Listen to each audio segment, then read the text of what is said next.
Welcome into week 3 of the LL Football Update Show, sponsored by Kegel's Produce. He is Jeff Reinhardt. I'm John Walk. We're out here at Donegal, where the Indians are coming off a big week 2 win over Pequea Valley, going into a big week 3 game against Columbia. We'll get to all that a little bit later on, but as is always the case, Mr. Reinhardt is going to hit us with the previous week's news, notes, and highlights from what is week 2 of football action. How about that? Where did those 2 weeks go, Mr. Walk? Yeah. Okay, 4 quick things on my mind. First off, Lebanon. Wow, tip of the cap, Cedars.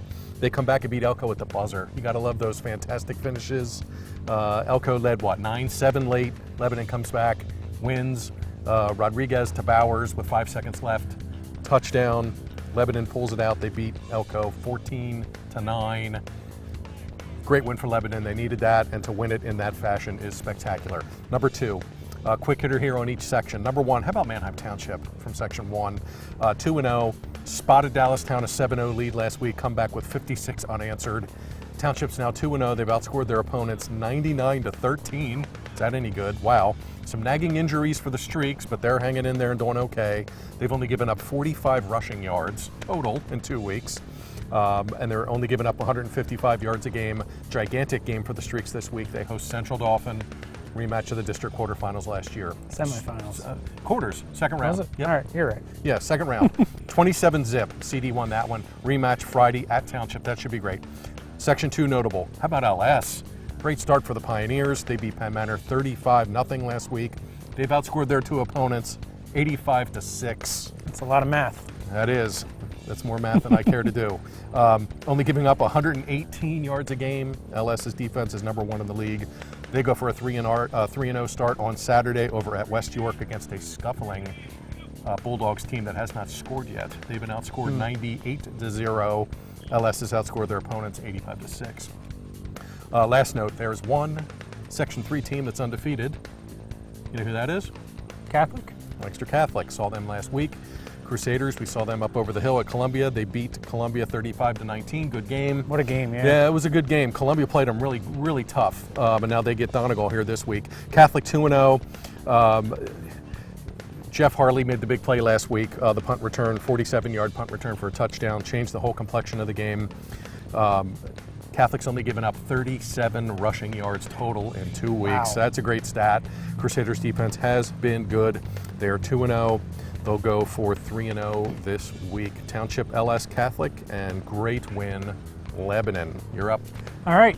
Thanks for the week 2 stuff. Now we're on to week 3 action. Already Wow. 2 weeks in the book, man. It's going by quick. It is. And with that said, we're out here in Mount Joy, where the Indians are 1-1 overall, 1-0 in Section 3 play. There's 5 teams currently 1-0 in LL Section 3 play. Donegal with a big game coming up this Friday against Columbia. It was 1-1 and 0-1. In league play, and as you said, Tide went toe-to-toe with a really good Lancaster Catholic team. Columbia was up, 7-0, 13-7. Yes. They were pretty much, it was a 2-point game until late in the game when the Crusaders pulled away there. And the Tide, Matt McCleary, the big quarterback, he can get it done both on the ground and through the air, and he has some good targets. So Donegal will have their hands full. And with that said, the Indians, coming into this year, their one thing that we all knew they were going to be pretty good at was their up-front offensive and defensive line. With that said, their wing T offense, they had a brand new backfield, new quarterback, new running backs, new wide receiver, and so far it's almost proven to be a little bit more of a passing edge. Air raid. So far, Trent Weaver and Jacob Shoemaker, the quarterback and wide receiver, 5 touchdowns connected between those two, and I believe Mr. Weaver is already over 300 yards passing for the season. The ground game, by the way, got going last week. Joe Fox over 100 rushing yards for the first time this season. And with that said, we stopped out here at Donegal, caught up with Mr. Weaver, caught up with Jacob Shoemaker and head coach Chad Risberg to tell us what's going on with Donegal and what they expect out of Columbia this Friday. So we threw those interviews.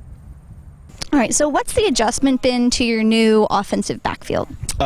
It's been a learning curve. It's taken a couple of weeks. We're getting into essentially the 4th or 5th week here with a new set of backs, and it's coming around. It's still a work in progress, and they're doing good.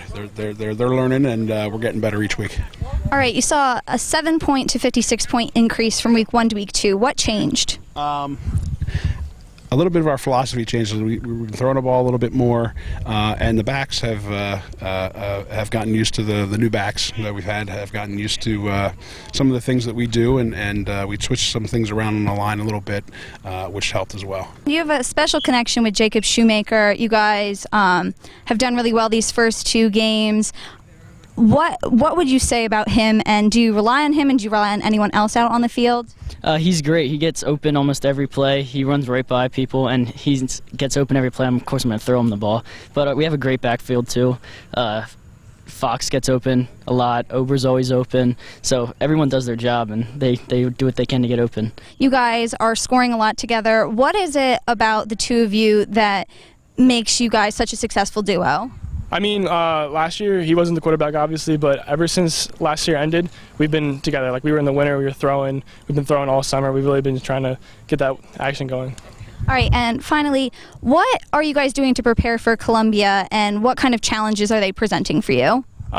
They're a good team. They're definitely a lot better than they have been in the past, and we're really excited just to keep improving on what we've been doing and focus on the little things and hopefully go out and beat them. Columbia is a lot better. They're much improved. Coach Kyle's doing a great job. They're well coached. They're stronger. They're bigger than they have been the last couple years. They have speed. The quarterback is excellent throwing the ball. And we got to be prepared in all phases of the game, special teams, offense, and defense, to go up against them. Hey, by the way, thank you to our new video reporter, Danielle Zolkowski. She's a Hempfield grad. Welcome to the team, Danielle. All right, another big game coming up that we wanted to mention here. Yes. Manheim Central 2-0, traveling to Warwick 2-0. Tell us about that one. Whopper game, right? John and I will see you over there on Friday in Lidditz. Save us a seat. Everybody kind of wanted to see this game in districts last year, you remember? Barons, Warriors, it didn't happen. But you know, Warwick's had this game circled for a year. Monster game, both teams 2-0. Manheim Central's a funky 2-0. Susquehanna Township didn't score an offensive touchdown, pulled that one out late, 16-7.